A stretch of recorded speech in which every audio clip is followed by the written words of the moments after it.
Look at this. No, really. Look at it. That is ham. Diced ham and green olives floating in lime gelatin, and somebody served it for dinner. Why would anyone eat this? Not once, not on a dare, for decades, proudly at their best moments. In the 1950s, wobbling molded salads sat at the center of American tables. Tuna and gelatin, tomato aspic, chicken, suspended mid-shimmer like a museum exhibit. And here is the part nobody remembers.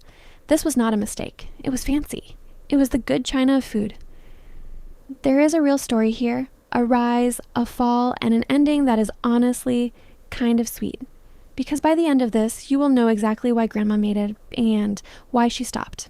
To understand the Wobble, you have to forget that gelatin was ever cheap, because it started life as a flex. In the Gilded Age, a shimmering aspic was one of the most extravagant things you could set on a table. There was no powder, there was no box. If you wanted gelatin, someone in your kitchen boiled calves' feet for hours, skimmed it, strained it through cloth, clarified it with egg whites, then prayed it set in a mold packed with ice. So, one clear, jiggling tower announced everything at once. I have servants. I have an ice house. I have time you cannot afford. Millionaires' banquet tables glittered with them. Towers of aspic between the oysters and the champagne. Aspic was architecture. Aspic was status. And then a carpenter in a small New York town made all that effort optional. LeRoy, New York, 1897. A carpenter named Pearl Waite mixes cough remedies at his kitchen table, and on the side, he tinkers with a new idea, granulated gelatin, a trick Charles Knox had started selling up in Johnstown a few years earlier, but Waite adds sugar and fruit flavors, strawberry, raspberry, orange, lemon. His wife May gives it a name you might have heard, Jell-O. And here is the twist, it flops. Waite cannot sell it.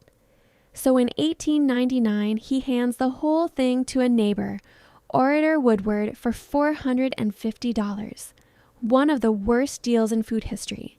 Because Woodward understood something Waite did not. Do not sell the powder, sell the dream. His salesmen went door to door in polished wagons handing out free recipe booklets by the millions.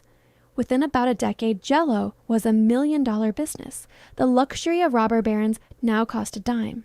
Now, the meat. Because none of this explains why anyone put savory things in gelatin on purpose. For that, meet the perfection salad. In 1905, Knox ran a recipe contest with the famous cookbook author Fanny Farmer among the judges. Third prize, a $100 sewing machine, went to Mrs. John E. Cook of New Castle, Pennsylvania, for cabbage, celery, and sweet red pepper, suspended in a shimmering block of gelatin. And America fell in love. You have to picture the moment. Food reformers of that era preached order. Tidy, contained, scientific cooking. No mess, no chaos on the plate. Gelatin was control you could see through, vegetables locked in place, dinner holding still. A molded salad was not gross to them. It was modern. It was hygienic. It was the future. And for the next 50 years, the future wobbled. The 1950s. This is the golden age. The war is over, the suburbs are booming, and for the first time, most American homes have a refrigerator. By 1950, more than 8 in 10, and a reliable fridge changed everything, because a mold that used to be a gamble now set perfectly every single time. Lime Jell-O, introduced back in 1930, became the workhorse of the savory salad. Copper molds went up on kitchen walls like trophies. Magazines crowned the molded salad the centerpiece of the modern table. Tuna ring for the ladies' luncheon, tomato aspic for company, something jeweled and towering for the church potluck. And in 1964, Jell-O went all in, releasing 4 fully savory flavors: celery, mixed vegetable, Italian salad, and seasoned tomato. Remember those 4? Because a food has never flown this close to the sun. So what killed it? Not one thing. Everything. By the late 60s, the world that built the molded salad was quietly disappearing. Women were heading into the workforce, and an afternoon spent layering vegetables into gelatin stopped being a point of pride. It became time nobody had.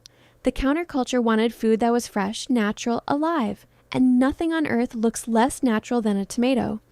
You can see through. Taste changed. Sugar became suspect, and somewhere along the way, the showstopper turned into the punchline. Comedians joked about it, cookbooks apologized for it. By the mid-70s, those 4 savory flavors were quietly discontinued. By the 80s, the aspic ring had simply vanished from the American table. But before you laugh too hard, remember that every one of those molds was made by somebody, usually somebody's mother, and she was not wrong about all of it. Because here is the ending nobody tells you. The sweet ones never died. While the tuna rings and tomato aspics were being laughed off the table, Grandma's actual Jell-O salad, the one people still dream about, quietly survived. Lime gelatin folded with cottage cheese and crushed pineapple into something cool and creamy and honestly lovely. Strawberry fluff. Ambrosia, named for the food of the Greek gods. These were not jokes. They were the recipes families asked for by name at every holiday for 50 years. And they still do. Utah loved them so much that in 2001, it declared Jell-O its official state snack. So yes, the meat was a phase, best left in the photographs. But the Wobble itself, that was never really about food. It was about somebody taking an ordinary Tuesday and deciding it deserved something special. Grandma was right.